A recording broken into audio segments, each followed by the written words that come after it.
Kami dari kelompok 6 yang beranggotakan saya Lukmanul Hakim, Saya Emre Jalpiansa, Saya Nuratri Aulia, saya Maulana Yusuf. Saya Desiana Mekop. akan menayangkan video pembelajaran dari Bapak Dr. Haji Dede Mulyadi, SHMH, selaku dosen pengampu mata kuliah pengantar hukum Indonesia. Selamat menyaksikan. Yang dikatakan living law, hukum yang masih berlaku sekarang. Ya, tapi bandingkan misalnya dengan hukum adat di Kalimantan. Ya, misalnya kita ambil contoh adat Dayak. Ya, orang Dayak dulu semakin cantik maka semakin panjang lehernya dengan memakai gelang. Ya, atau orang Cina misalnya semakin cantik maka sepatunya semakin kecil, sengkek. Ya, sekarang pertanyaannya, apakah itu masih berlaku bagi Cina sekarang? Ya. Itu bukan living law. Ya, termasuk juga bagi orang Dayak yang cantik itu yang telinganya harus panjang. Ya, bagi Dayak dulu iya, tapi bagi Dayak sekarang itu bukan living law. Jadi living law itu adalah hukum adat yang masih berlaku pada saat ini. Nah, ini yang dikatakan sebagai hukum yang berlaku sekarang. Sekalipun setelah historis ada. Ya. Yang kedua, dalam masyarakat tertentu kaitannya dengan tata niaga air, maka hanya berlaku di Bali. Masyarakat tertentu, masyarakat Bali. Ya. Kaitannya dengan upacara bakar batu hanya di Papua, masyarakat tertentu. Kaitannya dengan serengan tahunan hanya di Bali, masyarakat tertentu. Parameter yang kedua. Parameter yang ketiga dari Yusuf itu adalah sapi daerah tertentu. Baduy adanya di Jawa Barat, daerah tertentu. Suku Amungmai adanya di Papua, ya kan? Kemudian hukum adat Bali itu Subak adanya di Bali. Jadi kalau demikian, maka hukum adat yang the living law yang hari ini berlaku adalah bagian daripada ius constitutum. Nah, gitu, ya. Jadi yang pertama, yang masuk kategori ius constitutum adalah hukum adat yang the living law yang hari ini masih berlaku. Bagaimana kalau hukum adat yang tidak berlaku? Bukan ius constitutum. Jadi syaratnya itu, ya. Itu yang pertama. Yang kedua, dari hukum adat kita geser ke hukum formal. Kita bicara tentang Aceh. Maka di Aceh ada. Kemarin kita bicara. Di Aceh ada hukumnya apa? Hukum cambuk, hukum Islam. Dalam bentuk apa di Aceh? Konon. Konon itu adalah hukum yang berlaku sekarang. Ya, bagi masyarakat Aceh. Dalam masyarakat tertentu. Siapa itu? Masyarakat Islam. Pertanyaannya, apakah di Aceh ada non-muslim? Ada. Gitu. Tapi khusus kanun itu berlaku untuk masyarakat tertentu. Siapa? Hukum umat Islam.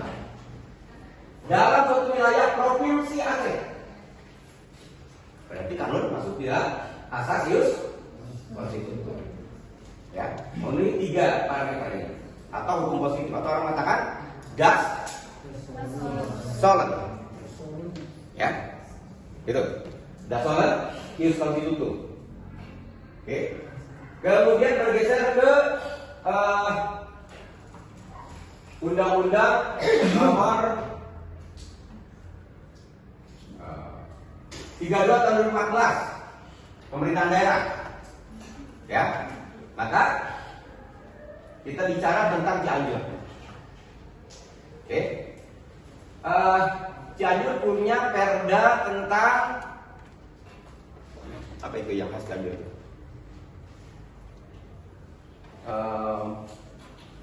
Perda tentang gerbang mahkamah. Pernah dengar? Oke. Nah, perda tentang gerbang mahkamah adalah perda yang merupakan hukum yang berlaku sekarang di Cianjur. Ya, dulu sebelum ada gerakan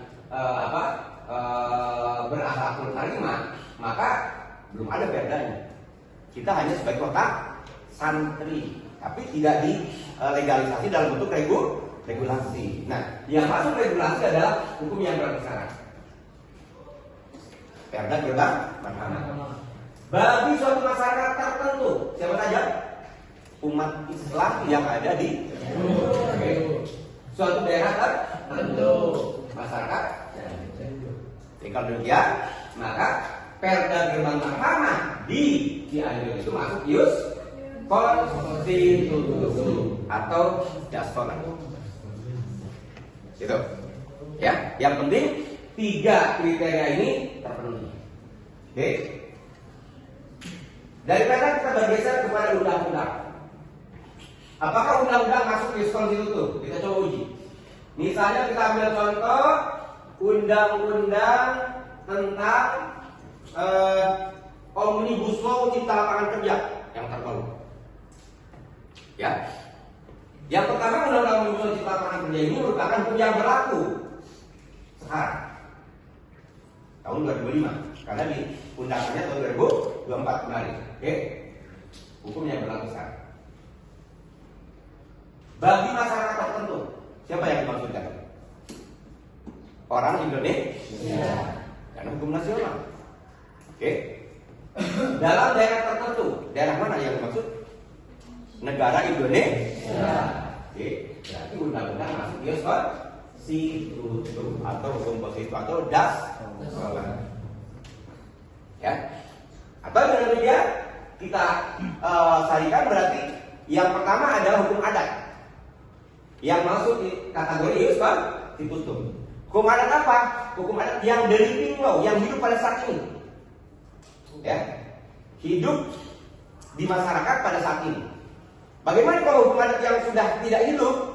Maka bukan ius konstitusi. Gitu. Ya, kayak tadi misalnya kita bicara tentang hukum adat suku di Kalimantan misalnya. Ya, itu bukan the living law. Artinya itu bukan bagian daripada ius konstitusi. Yang kedua, hukum yang berkaitan dengan kanun di Aceh itu masuk dari ius konstitusi. Ya. Yang ketiga, perda. Kita ambil contoh Cianjur, maka itu masuk di dalam ius konstitusi.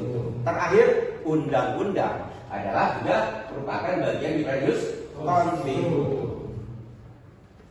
Jadi parameter ius konstitusi atau dastolan itu ada 3. Hukum yang berlaku pada saat berlaku sekarang di masyarakat tertentu suatu daerah tertentu. Itu parameternya 3. Ya, syaratnya syarat formal daripada ius konstitusi atau hukum positif atau hukum yang berlaku pada saat ini. Ya, atau orang mengatakan apa tadi? Dastolan. Ya, dastolan. Itu adalah hukum yang berkaitan dengan waktu berlakunya pada saat ini. Yang kedua, kita lihat. Oke, sebelum masuk yang kedua, untuk ius konstitusi ada pertanyaan atau sanggahan? Silakan. Sebelum masuk ke ius constituendum, silakan. Kaitannya dengan ius konstitusi, hukum dalam suatu wilayah provinsi Aceh. Berarti kanun masuk di asas ius konstitusi. Ya, memenuhi 3 parameter ini. Atau hukum positif atau orang mengatakan dastolan. Ya, itu dastolan ius konstitusi. Oke. Kemudian bergeser ke Undang-Undang nomor 13 32 tahun 2014 pemerintahan daerah. Ya. Maka kita bicara tentang Cianjur. Oke. Cianjur punya perda tentang apa itu yang khas Cianjur?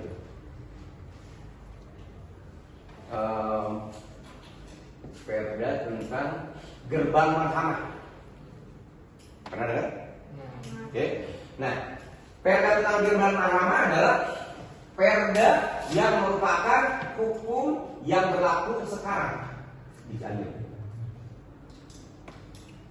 Ya, dulu sebelum ada gerakan berakhlakul karimah, maka belum ada perdanya. Kita hanya sebagai kota santri, tapi tidak dilegalisasi dalam bentuk regulasi. Nah, yang masuk regulasi adalah hukum yang berlaku sekarang. Perda gerbang marhamah. Bagi suatu masyarakat tertentu, siapa saja? Umat Islam yang ada di suatu daerah tertentu, masyarakat. Jadi kalau demikian, maka perda gerbang marhamah di Cianjur itu masuk ius konstitusi atau jaspora. Gitu. Ya, yang penting 3 kriteria ini terpenuhi. Oke. Dari perda kita bergeser kepada undang-undang. Apakah undang-undang masuk ius konstitusi? Kita coba uji. Misalnya kita ambil contoh undang-undang tentang Omnibus Law Cipta Lapangan Kerja yang terbaru. Ya. Yang pertama, undang-undang Omnibus Law Cipta Lapangan Kerja ini merupakan hukum yang berlaku sekarang tahun 2005 karena diundangkannya tahun 2024 kemarin. Oke. Hukum yang berlaku sekarang. Bagi masyarakat tertentu, siapa yang dimaksudkan? Orang Indonesia. Karena hukum nasional. Oke. Dalam daerah tertentu, daerah mana yang dimaksud? Negara Indonesia. Oke. Berarti undang-undang masuk ius konstitusi atau hukum positif atau das. Ya. Atau dengan demikian kita sarikan berarti yang pertama adalah hukum adat yang masuk di kategori ius konstitusi. Hukum adat apa? Hukum adat yang the living law, yang hidup pada saat ini. Ya. Hidup di masyarakat pada saat ini. Bagaimana kalau hukum adat yang sudah tidak hidup? Maka bukan ius konstitusi. Gitu. Ya, kayak tadi misalnya kita bicara tentang hukum adat suku di Kalimantan misalnya. Ya, itu bukan the living law. Artinya itu bukan bagian daripada ius konstitusi. Yang kedua, hukum yang berkaitan dengan kanun di Aceh itu masuk dari ius konstitusi. Ya. Yang ketiga, perda. Kita ambil contoh Cianjur, maka itu masuk dari ius konstitusi. Terakhir, undang-undang adalah juga merupakan bagian dari ius konstitusi. Jadi parameter ius konstitusi atau dasaran itu ada 3. Hukum yang berlaku pada saat berlaku sekarang di masyarakat tertentu suatu daerah tertentu. Itu parameternya 3. Ya, syarat formal daripada ius konstitusi atau hukum positif atau hukum yang berlaku pada saat ini. Ya, atau orang mengatakan apa tadi? Dasaran. Ya, dasaran. Itu adalah hukum yang berkaitan dengan waktu berlakunya pada saat ini. Yang kedua, kita lihat. Oke, sebelum masuk yang kedua, untuk ius konstitusi ada pertanyaan atau sanggahan? Silakan. Sebelum masuk ke ius constituendum, silakan. Kaitannya dengan ius konstitusi. Oke, sampai ius constituendum ada pertanyaan? Ya, enggak. Nanti Pak, kalau misalkan nanti kalau yang baru ini kan maksudnya dikonstitusi dulu ya? Ya, betul. Kan dari itu perbedaannya sama kalau kan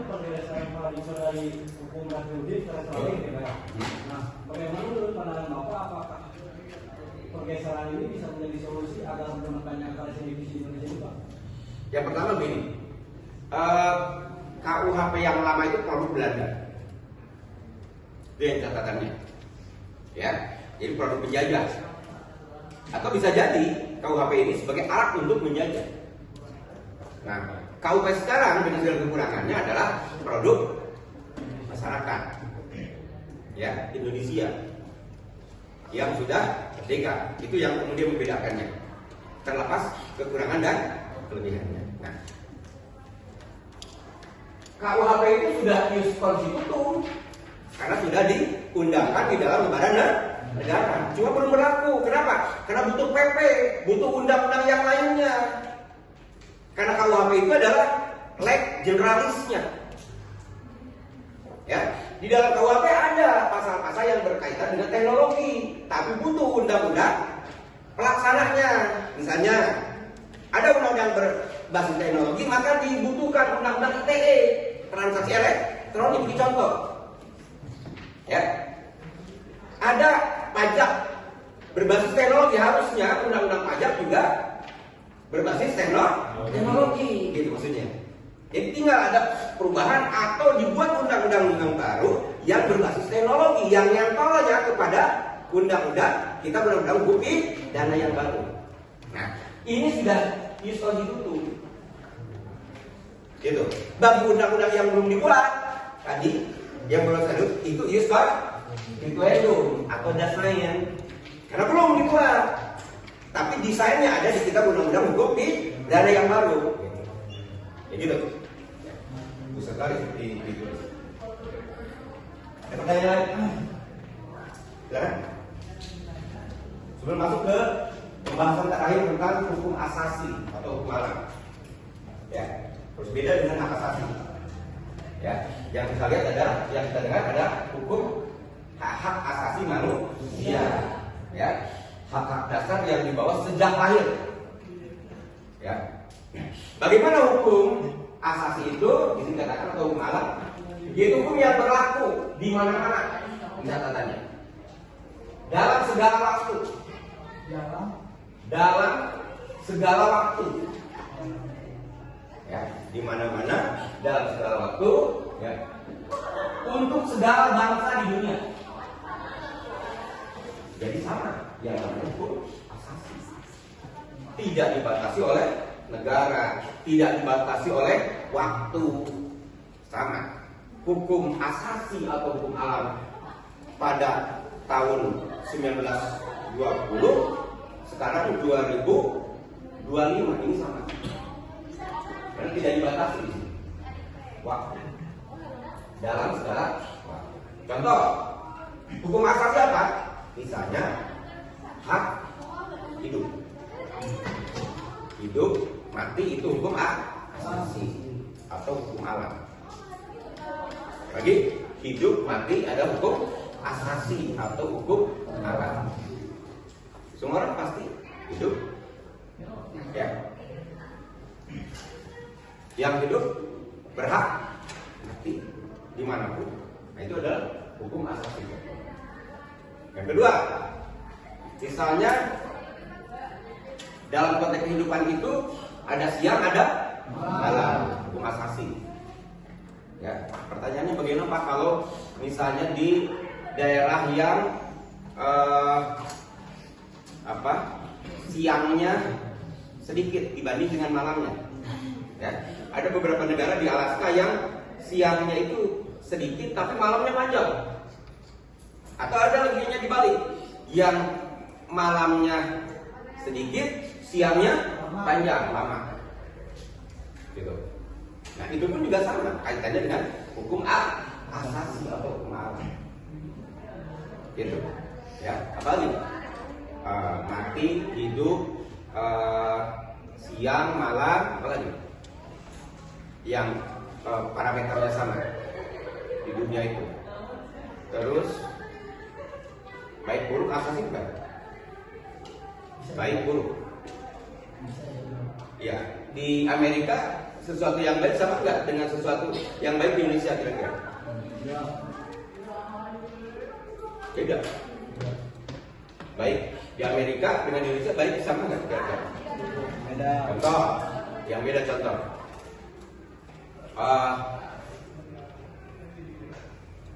Di kita kalau sudah makan hal kecil ya, tirat itu biasa. Sudah makan berarti tanda sudah dianggap biasa. Tapi di Amerika apa yang terjadi? Ya, tidak sopan. Di Amerika itu bicara tentang baik. Di kita baik. Di Amerika tidak sopan, artinya tidak baik. Contoh, ya, itu adalah bicara dalam hukum asasi, hukum alam. Jadi kalau hukum alam itu parameter harus sama. Ya, di Amerika mati, di Indonesia mati. Itu, ya. Kemudian di Amerika hidup, di Indonesia hidup. Itu hukum alam. Ya, hidup mati itu adalah hukum alam. Ya. Di Ethiopia juga sama. Orang Ethiopia bisa hidup panasnya, ya dia bisa bertahan hidup, dia bisa hidup, dia bisa mati. Di Indonesia yang dianggap nyaman, ya ada tiga musim, ya di Indonesia juga bisa hidup dan bisa mati juga. Ini adalah hukum asasi atau hukum alam. Yang kemudian bicara hukum asasi. Jadi parameter hukum asasi itu apa? Yang pertama, hukum yang berlaku di mana-mana. Ini sama. Yang kedua, segala waktu tidak dibatasi. Ya. Dan yang ketiga, segala bangsa di dunia sama. Contohnya tadi adalah kaitannya dengan hidup dan mati. Ini bagian daripada hukum asasi atau hukum alam. Oke, hukum ini tak mengenal batas waktu, melainkan berlaku untuk selama-lamanya atau abadi terhadap siapapun juga di seluruh tempat. Nah, sekarang bedanya apa dengan hak asasi? Hak asasi itu adalah hak dasar yang dibawa sejak lahir. Bedanya, ya, kalau hak asasi itu adalah hak dasar yang dibawa sejak lahir. Apa? Misalnya, hak mendapatkan pekerjaan, hak hidup, hak mendapatkan pendidikan, hak mendapatkan keadilan, itu adalah masuk di dalam hak asasi manusia, bukan hukum asasi lagi. Beda ya, antara hukum asasi dengan hak asasi manusia. Perbedakan antara hak asasi manusia dengan hukum asasi. Ya. Nah, kalau demikian maka tinggi mana statusnya antara hukum asasi dengan hak asasi manusia? Ayo. Hukum asasi. Ya. Hukum asasi itu tidak bisa dielakkan. Walaupun kita masuk ke peti mati misalnya, peti besi, ya agar kita tidak mati, waktu mati mau mati. Kemudian di Amerika hidup, di Indonesia hidup. Itu hukum alam. Ya hidup mati itu adalah hukum alam. Ya. Di Ethiopia juga sama. Orang Ethiopia bisa hidup panasnya, ya dia bisa bertahan hidup, dia bisa hidup, dia bisa mati. Di Indonesia yang dianggap nyaman, ya ada tiga musim, ya di Indonesia juga bisa hidup dan bisa mati juga. Ini adalah hukum asasi atau hukum alam. Ya, yang kemudian bicara hukum asasi. Jadi parameter hukum asasi apa? Yang pertama, hukum yang berlaku di mana-mana. Ini sama. Yang kedua, segala waktu tidak dibatasi. Ya. Dan yang ketiga, segala bangsa di dunia sama. Contohnya tadi adalah kaitannya dengan hidup dan mati. Ini bagian daripada hukum asasi atau hukum alam. Oke, hukum ini tak mengenal batas waktu, melainkan berlaku untuk selama-lamanya atau abadi terhadap siapapun juga di seluruh tempat. Nah, sekarang bedanya apa dengan hak asasi? Hak asasi itu adalah hak dasar yang dibawa sejak lahir. Bedanya, ya, kalau hak asasi itu adalah hak dasar yang dibawa sejak lahir. Apa? Misalnya, hak mendapatkan pekerjaan, hak hidup, hak mendapatkan pendidikan, hak mendapatkan keadilan, itu adalah masuk di dalam hak asasi manusia, bukan hukum asasi sekali. Beda ya, antara hukum asasi dengan hak asasi manusia. Berbeda kan? Antara hak asasi manusia dengan hukum asasi. Ya. Nah, kalau demikian maka tinggi mana statusnya antara hukum asasi dengan hak asasi manusia? Ya. Hukum asasi. Ya. Hukum asasi itu tidak bisa dilewatkan. Walaupun kita masuk ke peti mati misalnya, peti besi, ya, agar kita tidak mati, waktu mati mau mati. Ya, kita mau tembak 10 peluru misalnya ke sini, ya, waktunya kita hidup masih hidup dengan 10 tembakan di sini.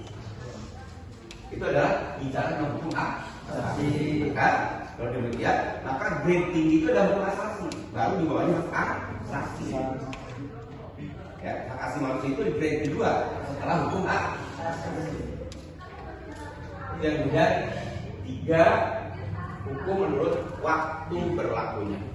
Ya, ada ius constitutum atau das solet, ada ius consequendum, ada atau orang mengatakan das saen dan terakhir das saen, ya, ius consequendum, dan yang terakhir adalah hukum asasi atau orang mengatakan hukum alam. Itu adalah hukum menurut waktu berlaku. Sampai hukum asasi ada pertanyaan.